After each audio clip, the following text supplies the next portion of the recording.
بسم اللہ الرحمن الرحیم۔ السلام علیکم۔ نبی کریم صلی اللہ علیہ وآلہ وسلم پر درود پاک پڑھنے کا حکم قرآن کریم میں دیا گیا ہے۔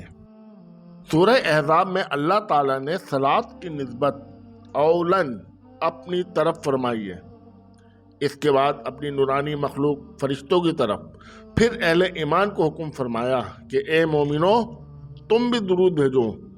چنانچہ ارشاد باری تعالیٰ ہے، بے شک اللہ تعالیٰ اور اس کے فرشتے رحمت بھیجتے ہیں ان پیغمبر پر۔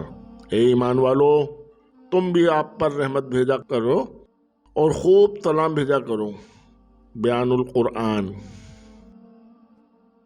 حدیث شریف میں ہے کہ جب یہ آیت نازل ہوئی تو صحابہ کرام رضی اللہ عنہم نے عرض کیا، یا رسول اللہ صلی اللہ علیہ وآلہ وسلم، سلام کا طریقہ تو ہمیں معلوم ہو چکا، یعنی الحیات میں جو پڑھتے ہیں، السلام علیکہ ایہا النبی ورحمۃ اللہ وبرکاتہ۔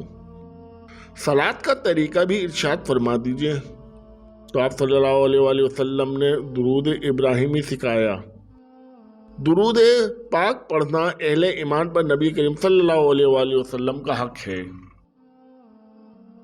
چنانچہ بالغ ہونے کے بعد پوری زندگی میں کم از کم ایک بار درود پڑھنا ہر مسلمان پر فرض ہے، اور اس میں کسی کے اختلاف نہیں۔ قرطبی۔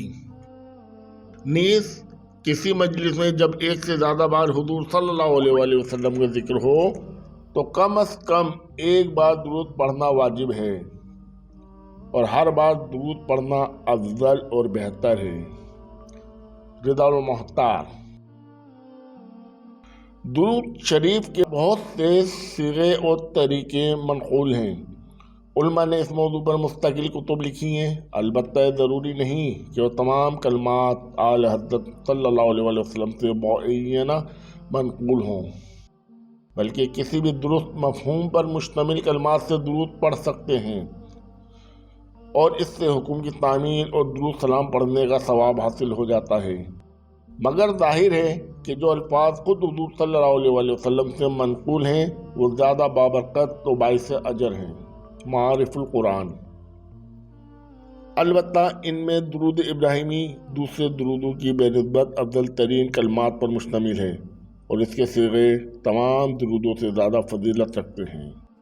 رسول کریم صلی اللہ علیہ وآلہ وسلم نے نمازوں کے لیے اس درود کا انتخاب فرمایا ہے، لہذا نمازوں میں اور نماز کے باہر اس درود پاک کا ورد زیادہ افضل ہے۔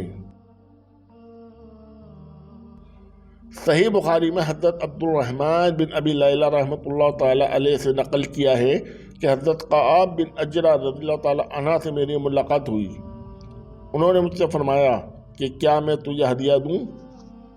پھر فرمایا، ایک دن حضور صلی اللہ علیہ وآلہ وسلم ہمارے پاس تشریف لائے۔ ہم نے عرض کیا، یا رسول اللہ صلی اللہ علیہ وآلہ وسلم، یہ تو ہمیں معلوم ہو گیا کہ آپ پر کن الفاظ میں سلام بھیجا کریں، لیکن آپ صلی اللہ علیہ وآلہ وسلم پر درود کس طرح بھیجا کریں؟ آپ صلی اللہ علیہ وآلہ وسلم نے ارشاد فرمایا، درود ابراہیم پڑھا کرو۔ صحیح بخاری۔ اللہ تعالیٰ درود پڑھنے والے کو بہت سے انعامات اور فوائد سے نوازتے ہیں، اور مومنین کہ آپ صلی اللہ علیہ وآلہ وسلم پر درود پڑھنے کے بدلے میں اللہ تعالیٰ بڑا چڑھا کر ان پر رحمت نازل فرماتے ہیں۔ امام نسائی روایت کرتے ہیں کہ حضرت عبداللہ بن ابی طلحہ رضی اللہ تعالیٰ عنہ اپنے والد سے نقل کرتے ہیں کہ آپ صلی اللہ علیہ وآلہ وسلم ایک دن تشریف لائے تو آپ صلی اللہ علیہ وآلہ وسلم کے چہرے مبارک پر خوشی کے آثار تھے۔ میں نے کہا، آج ہم آپ صلی اللہ علیہ وسلم کے چہرے پر خوشی کے آثار محسوس کر رہے ہیں۔